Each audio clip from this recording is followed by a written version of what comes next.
Right, this is from, these are John Keats' letters to Fanny Brawne. This is the May 1820 collection. There's only 2 letters from it. They're longer letters, so let's see if we can read them both out in 10 minutes, otherwise we have to split them up.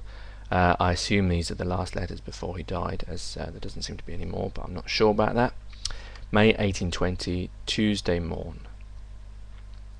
My dearest girl, I wrote a letter for you yesterday, expecting to have seen your mother. I should be selfish enough to send it, though I know it may give you a little pain, because I wish you to see how unhappy I am for love of you, and endeavour as much as I can to entice you to give up your whole heart to me, whose whole existence hangs upon you. You could not step or move an eyelid, but it would shoot to my heart. I am greedy of you. Do not think of anything but me. Do not live as if I was not existing. Do not forget me. But have I any right to say you forget me? Perhaps you think of me all day. Have I any right to wish you to be unhappy for me? You would forgive me for wishing it if you knew the extreme passion I have that you should love me, and for your love to love me as I do you. You must think of no one but me, much less write that sentence. Yesterday and this morning I have been haunted with a sweet vision. I have seen you the whole time in your shepherdess dress. How my senses have ached at it, how my heart has been devoted to it, how my eyes have been full of tears at it. Indeed, I think a real love is enough to occupy the wildest heart. Your going to town alone when I heard of it was a shock to me, yet I expected it. Promise me you will not for some time till I get better. Promise me that this, and fill the paper full of the most endearing names for names. If you cannot do so with good will, do my love tell me. Say what you think. Confess if your heart is too much fastened on the world. Perhaps then I may see you at a greater distance. I may not be able to appreciate you so closely to myself. Were you to lose a favourite bird from the cage, how would your eyes ache after it as long as it was in sight? When out of sight you would recover a little. Perhaps if you would, if so it is, confess to me how many things are necessary to you besides me, might be happier by being less tantalized. Well, may you exclaim, how selfish, how cruel not to let me enjoy my youth, to wish me to be unhappy. You must be so if you love me. Upon my soul I can be contented with nothing else. If you could really, what is called, enjoy yourself at a party, if you could smile in people's faces and wish them to admire you now, you never have nor ever will love me. I see life in nothing but the certainty of your love. Convince me of it, my sweetest. If I am not somehow convinced, I shall die of agony. If we love, we must not live as other men and women do. I cannot brook the wolf's bane of fashion and foppery and tattle. You must be mine to die upon the rack if I want you.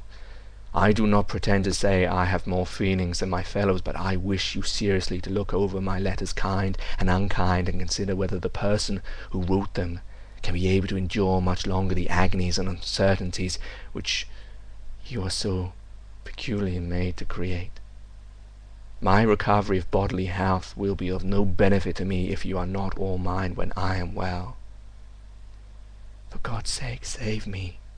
Or tell me my passion is of too awful a nature for you. Again, God bless you. J.K. No, my sweet Fanny, I am wrong. I do not want you to be unhappy, and yet I do. I must while there is so sweet a beauty, my loveliest darling. Goodbye. I kiss you. Oh, the torments. May 1820, Wednesday morning. My dearest girl, I have been a walk this morning with a book in my hand, but as usual I have been occupied with nothing but you. I wish I could say in an agreeable manner, I am tormented day and night. They talk of my going to Italy.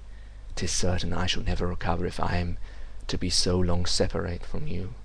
Yet with all this devotion to you, I cannot persuade myself in any confidence of you. Past experience connected with the fact of my long separation from you gives me agonies which are scarcely to be talked of. When your mother comes, I shall be very sudden and expert in asking her whether you have been to Mrs. Delikes, for she might say no to make me easy. I am literally worn to death, which seems my only recourse. I cannot forget what has passed. What? Nothing. With a man of the world, but to me dreadful. I will get rid of this as much as possible. When you were in the habit of flirting with Brawne, you would have left off. Could your own heart have felt one half of one pang mine did? Brawne is a good sort of man. He did not know he was doing me to death by inches. I feel the effect of every one of those hours in my side now, and for that cause. Though he has done me many services, though I know his love and friendship for me, though at this moment I should be without pence were it not for his assistance, I would never see or speak to him until we are both old men, if we are to be. I will resent my heart having been made a football. You will call this madness. I have heard you say that it was not unpleasant to wait a few years. You have amusement, your mind is away. You have not brooded over one idea as I have, and how should you? You are to me an object intensely desirable. The air I breathe in a room empty of you is unhealthy. I am not the same to you, no, you can wait. You have 1,000 activities. You can be happy without me. Any party, anything to fill up the day has been enough. How have you passed this month? Who have you smiled with? All this may seem savage in me. You do not feel as I do. You do not know what it is to love. One day you may. Your time is not come. Ask yourself, how many unhappy hours Keats has caused you in loneliness. For myself, I have been a martyr the whole time, and for this reason I speak. The confession is forced from me by the torture. I appeal to you by the blood of that of Christ you believe that in. Do not write to me if you have done anything this month which it would have pained me to have seen. You may have altered. If you have not, if you still behave in dancing rooms and other societies, I have seen you. I do not want to live. If you have done so, I wish this coming night may be my last. I cannot live without you, and not only you, but chaste you, virtuous you.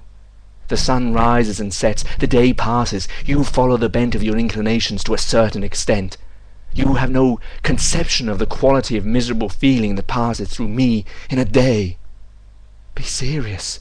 Love is not a plaything. And again, do not write unless you can do it with a crystal conscience.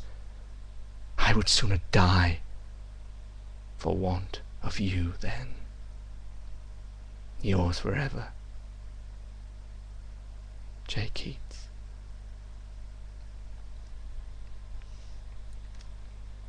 And that's how the collection ends. Of his letters to Fanny Brawne. So his last surviving letter was in November 1820 to Charles Brawne, so it looks like I assume they never made it in this relationship, by the seams that he was ill, and it seems like she was what's the word, dilettante, is that the right word? That's a polite way of putting it.